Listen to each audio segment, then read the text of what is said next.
All right. Are you recording? Yeah, we're live. We're live? We're live in the studio. Again? Live in the studio again. We're back? Starting out. Welcome back to That Car Pod. Yes. With I, myself, Gabriel Grandin, co-starring Angel Henry. Co-starring? Co-starring. What? And dang it. We're going to be talking about Volkswagen. So, Volkswagen. let's break right into it. Angel, can you give us the news? Let's get into it. First, starting off, got to give y'all a little bit about the company, Volkswagen. I want to take y'all back to 1937, early stages of World War II, Nazi-occupied Germany. One of the good ideas that they had was to make a new car company that focused on the people, and they did a pretty good job because Germany might have lost, but Volkswagen won. They're still around, and they've got a pretty impressive portfolio. They've got pretty awesome companies like Porsche, Audi, Lamborghini, Bentley, Skoda. Skodas are the little trucks, right? Like work trucks, right? Yeah, they make Work cars vehicles. too. They make cars too. They make We're not cars European. too. We don't know. They got Seat over there. You know, that's over in Europe. I've never been to Europe, so. The company employs 680,000 people worldwide and operates more than 115 production facilities. That's right. And they produce a lot. They produce a lot of vehicles. Lots of cars. Primarily, Volkswagen produces cars and trucks. They also do some crate engines for industrial applications, like generators. You'll see some in like those funky little like tiller things down in Thailand. And, but that's not what we're talking about today. We're talking about Volkswagen and how it relates to international business. That's right. On to our next item of business, the Hofstede comparison. And in the Hofstede comparison, we compared Germany to the U.S. with the little handy-dandy website that Dr. Lewis gave us. Yep. And we noticed two categories where they were particularly different, indulgence and individualism. Indulgence being the highest one, Germany having a score of 40, and the U.S. having a higher score of 68 on the indulgence scale. I think we kind of all expected that. Even though the Germans drink a lot, they're not usually as greedy or as chubby as we are. Not as much cheeseburgers and Coke, you know. They're all a bunch of borderline autistic engineers. That's right. And that's why they build such good cars. Neurodivergence. Come a long way since Nazi-occupied Germany.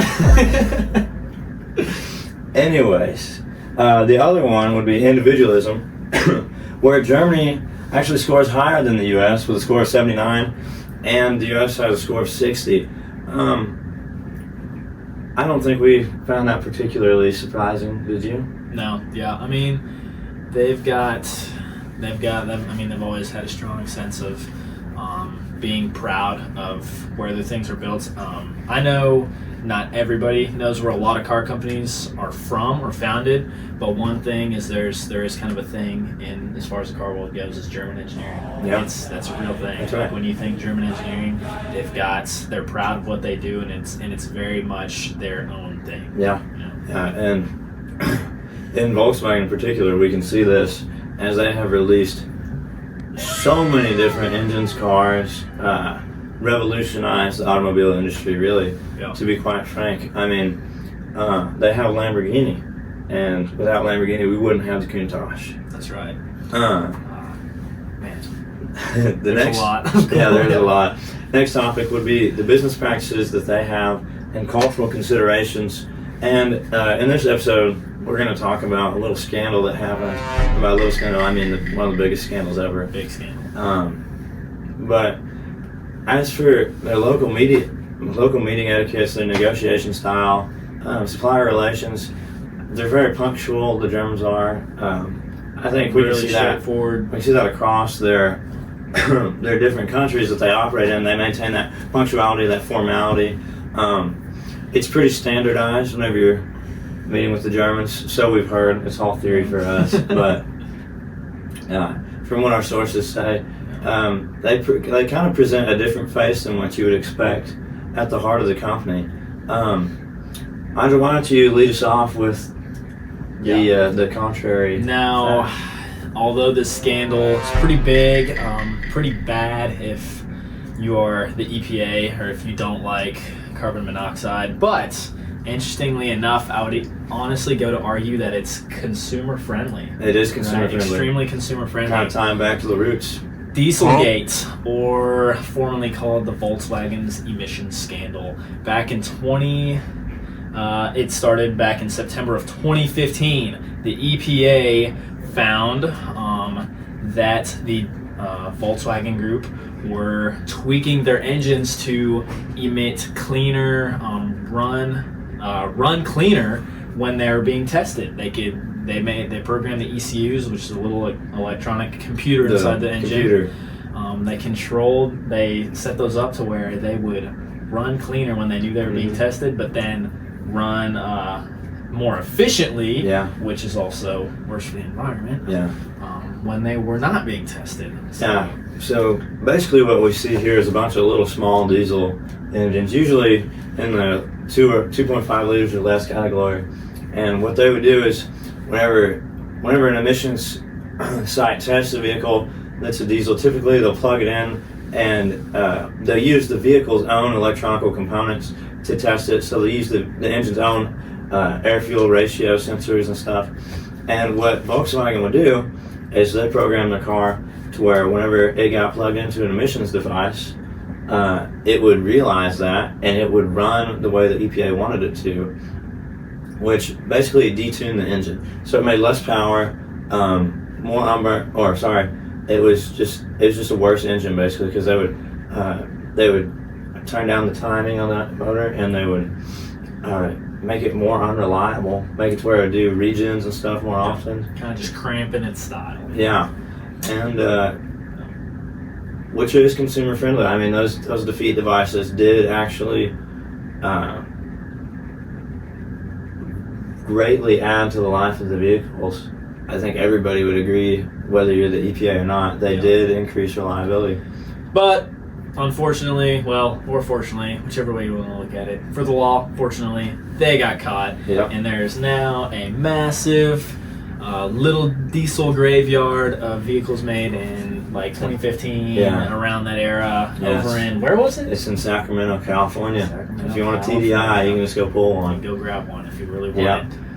You might get in trouble with the government though. So that Dieselgate scandal we bring that up to, I guess, kind of illustrate the consequences of government intervention in the business, but also see how that compares to their modern marketing strategy, which is extremely eco-friendly. Big turnaround. Being in the EU with their no emissions or zero emissions by 2035, etc. Which is something that a lot of vehicle companies they're claiming, right? Like it's not just Volkswagen. As far as like the global market goes and cars, we've got so many companies claiming this. We want to go completely green by this day. Now, as a vehicle enthusiast, I don't know. It'd be tough to see because that's something that we've grown up. We've grown up with the idea of fuel and fire, and that's kind of how everyone's been doing it since late 1800s when cars were first made. So Volkswagen right now, they have it's worldwide, but I would say it probably accounts for about 30 to 35% of their marketing is this green emissions strategy, which focuses on becoming net carbon neutral by 2015, as compared to 9 years ago, whenever they were purposely defeating EPA devices. It kind of makes you question, does the Volkswagen Corporation heed the government's advice? Is this the result of a fine, or is this just a face put up by maybe along with everyone else, just a face to go green? Could be. Now, their management and strategies is one thing that we also need to talk about on the list. They pursue a transitional strategy which balances global efficiency with local responsiveness. They claim mobility for generations. They've got something for everybody, right? If you want a nice luxury car, you go with a Porsche with the experience of driving. Perfection, right? If you want something raw, loud, exotic, you've got Lamborghini, right? It's gonna turn heads. Same with Audi. If you want a normal everyday car, Volkswagen Group, they've got those. They make cars. They make cars. They make cars for everybody. Yeah, and they, as I said, they take a transnational approach to management across the globe, and they offer, like many other automobile makers, they offer different models or rebranded models per country, per region, and they have different marketing strategies. Like they have one for China it's labeled "In China for China," just to illustrate. Volkswagen really focuses on targeting specific areas, specific locations, rather than replicating their entire, like their home lineups that they offer in Germany, or some would say that they offer in the U.S. and offering that everywhere. They offer several different products within each of their brands. So we're not just talking about Volkswagen here. We're talking about Audi, Lamborghini, Skoda. If Skoda offers in China, I don't think it does. But Only Europe. yeah, I think it's only Europe. But we see them change their marketing strategies. They change their almost their brand identities as they go from country to country, from region to region, and from different culture to different culture. Strongest market in Europe, especially Germany, UK, Czech Republic, but they are also expanding into India, China, and Saudi Skoda's Arabia. in China. Skoda's in China. Skoda's in China. They're in China, baby. Which, Okay, and to finish up, how come we don't have Skodas? we're not cool like that. We don't get none of the cool little niche brands. We've got the big names. Yeah, we get off topic every time we film. Yeah, it's okay. Anyways, we're running late on time. Anything else we need to add? No, I mean, I think we also got caught up on big business practices, right? Yeah. We've talked about them. Yeah. They're punctual, they're Germans, they're direct, Yeah. which works well with the U.S. Yeah. I think that's pretty similar to us. We like to be direct. Yeah. So. And if you have any questions, you can email us at theevanjohnson@gmail.com. And our producer Evan will get back to us with those. We will pick the best questions. Yeah. Yeah. Thanks, guys. We will see you next time on That Car Pod. Not mistaken for this car pod. Yeah. It's the best episode we've ever done. Yep.